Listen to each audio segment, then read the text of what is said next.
নমস্কাৰ, ৰাতিপুৱাৰ চাহ কাপৰ সৈতে মই চন্দ্ৰালীয়ে লাৰ্ণিং চেনেললৈ আপোনালোকক পুনৰ স্বাগতম জনাইছোঁ। আজি ভাদ মাহৰ 2 তাৰিখ, আজি বৃহস্পতিবাৰ।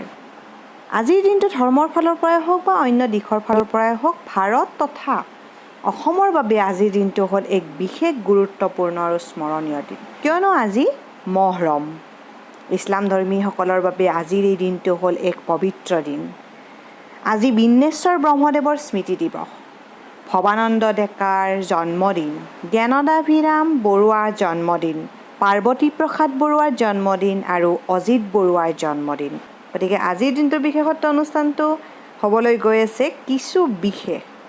সেয়েহে আজিৰ এই দিনটোত আমি আলোচনা কৰিম এই প্ৰত্যেকটো বিষয়ৰ ওপৰত এক চমু বিৱৰণী। গতিকে ভিডিঅ'টো স্কিপ নকৰাকৈ শেষলৈ চাব, লাইক, শ্বেয়াৰ আৰু কমেণ্ট কৰিব আৰু মোৰ ভিডিঅ'ত নতুনকৈ অহাসকলে চেনেলটো ছাবস্ক্ৰাইব কৰি বেল আইকনটো প্ৰেছ কৰি দিব। তো আহক বেছি দেৰি নকৰি আজিৰ দিনটোৰ বিশেষত্ব অনুষ্ঠানটো আৰম্ভ কৰোঁ। মহৰম একেশ্বৰবাদী মুছলমান লোকসকলৰ এটি পবিত্ৰ পৰ্ব, যিটো মুহৰৰম ইছলামিক বৰ্ষপঞ্জীৰ প্ৰথম মাহত পালন কৰা হয়।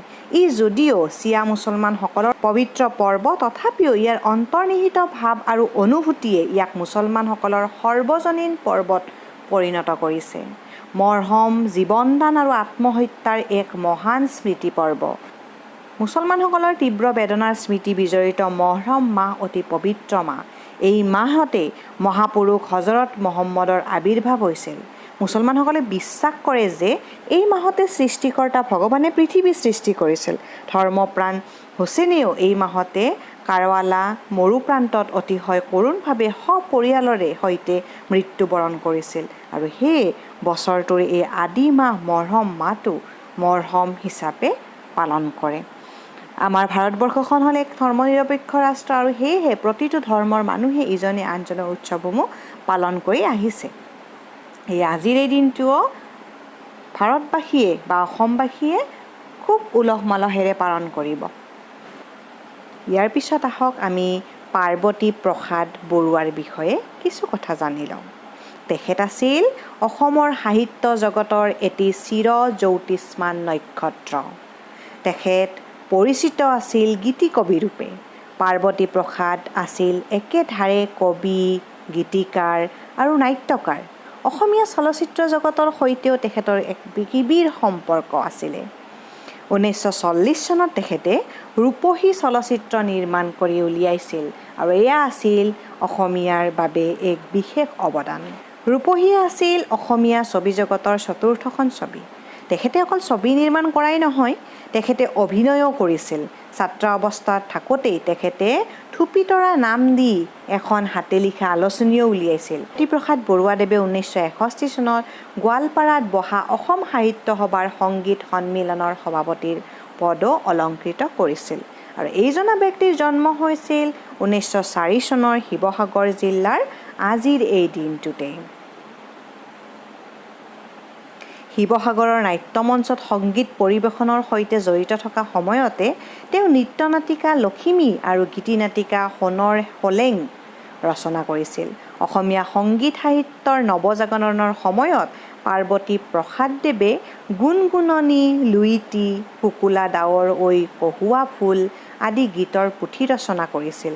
তেখেতে ৰচনা কৰা গীতসমূহক পাৰ্বতী সংগীত বুলি কোৱা হয়। আৰু এইজনা শিল্পীৰ 1964 চনত দুবাৰকৈ ৰক্তচাপত ভোগাৰ ফলত 7 জুনৰ দিনাখন ইহলীলা সম্বৰণ কৰে। গতিকে এইবাৰ আহক আমি বিন্নেশ্বৰ ব্ৰহ্মদেৱৰ বিষয়ে কিছু কথা জানি লওঁ। তেখেত হ'ল এজন বিখ্যাত বড়ো সাহিত্যিক তথা বড়ো সাহিত্য সভাৰ প্ৰাক্তন সভাপতি। অসমৰ কোকৰাঝাৰ জিলাৰ ভাটাৰমাৰী গাঁৱত তেওঁৰ জন্ম হৈছিল। তেওঁৰ পিতৃ তাৰামণি ব্ৰহ্ম আৰু মাতৃ আছিলে সনাথি ব্ৰহ্ম। তেওঁৰ জন্ম হৈছিলে 1948 চনত, অৰ্থাৎ দেশ স্বাধীন হোৱাৰ 1 বছৰ পাছতে 28 ফেব্ৰুৱাৰীত।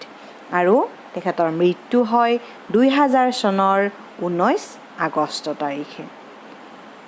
গতিকে এইজনা মহান সাহিত্যিকক আমি আজিৰ দিনটোৰ বিশেষত্ব অনুষ্ঠানৰ জৰিয়তে শ্ৰদ্ধাঞ্জলি জ্ঞাপন কৰিছোঁ।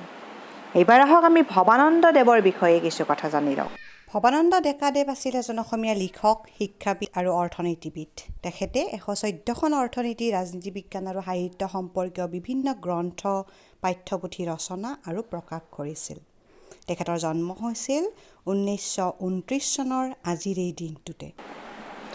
তেখেত অসমীয়া ভাষাত অসমৰ অৰ্থনীতি বিষয়ক গ্ৰন্থ লিখা প্ৰথমজন ব্যক্তি আৰু 1963 চনত তেখেতে এই গ্ৰন্থখন প্ৰকাশ কৰি উলিয়াইছিল।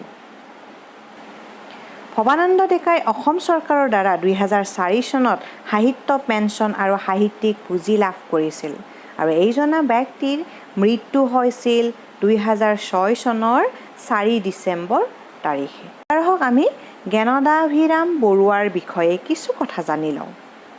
তেখেত আছিল অসমৰ এজন লেখক, শিক্ষাবিদ আৰু অভিনেতা। ফেঞ্চিৰ হাউদ, পঞ্চৰত্ন, দদাইৰ প্ৰজা আদি বিভিন্ন গ্ৰন্থেৰে তেখেতে অসমীয়া সাহিত্যলৈ বৰঙণি আগবঢ়াই থৈ গৈছে। 1914 চনত গুৱাহাটীত আইন মহাবিদ্যালয় স্থাপন হোৱাৰ পিছত তেখেতে তাৰ অধ্যক্ষ হিচাপেও নিযুক্তি লাভ কৰিছিল আৰু বৰুৱাদেৱে 1933 চনত উত্তৰ লখিমপুৰত অনুষ্ঠিত হোৱা অসম সাহিত্য সভাৰ 4ৰ্থ অধিৱেশনৰ সভাপতিত্বও কৰিছিল। এইজনা ব্যক্তিৰ জন্ম হৈছিল নগাঁও জিলাত 1880 চনৰ 29 আগষ্ট তাৰিখে। তেখেতৰ শিশুকাল নগাঁৱত, চেমনীয়াকাল কলিকতাত আৰু যৌৱনকাল লণ্ডনত অতিবাহিত কৰিছিল। বৰুৱাদেৱে নগাঁৱত অনুষ্ঠিত হোৱা 8ম সাহিত্য সভাৰ অধিৱেশনৰ অভ্যৰ্থনা সমিতিৰ সভাপতি হিচাপেও কাৰ্যনিৰ্বাহ কৰিছিল আৰু অৱশেষত 1955 চনৰ 27 জানুৱাৰী তাৰিখে এইজনা শিক্ষক, গল্পকাৰ, ঔপন্যাসিক আৰু নাট্যকাৰৰ মৃত্যু হয়।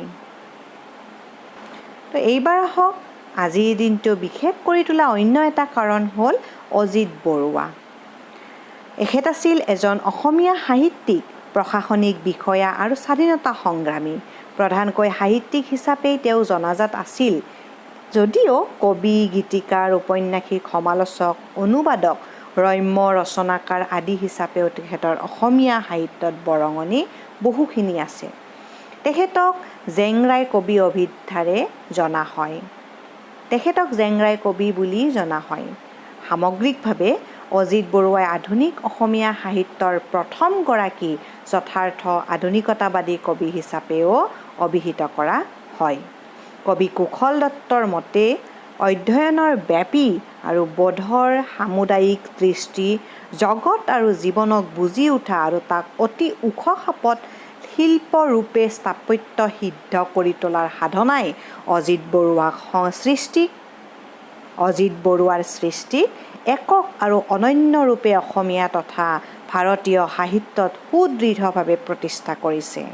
গতিকে এইজনা ব্যক্তিৰ জন্ম হৈছিলে 1926 চনৰ আজিৰ এই দিনটোতে।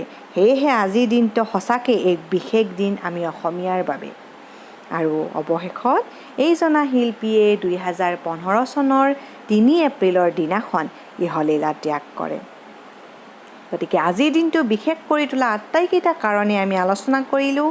আজিৰ এই বিশেষ দিনটোত বিশেষ কাৰণকেইটা আলোচনাৰ জৰিয়তে আপোনাৰ দিনটো শুভ হোৱাৰ কামনা কৰিলোঁ। কাইলৈ পুনৰ লগ পোৱাৰ প্ৰতিশ্ৰুতিৰে মই চন্দ্ৰালী আপোনাৰ পৰা বিদায় লৈছোঁ।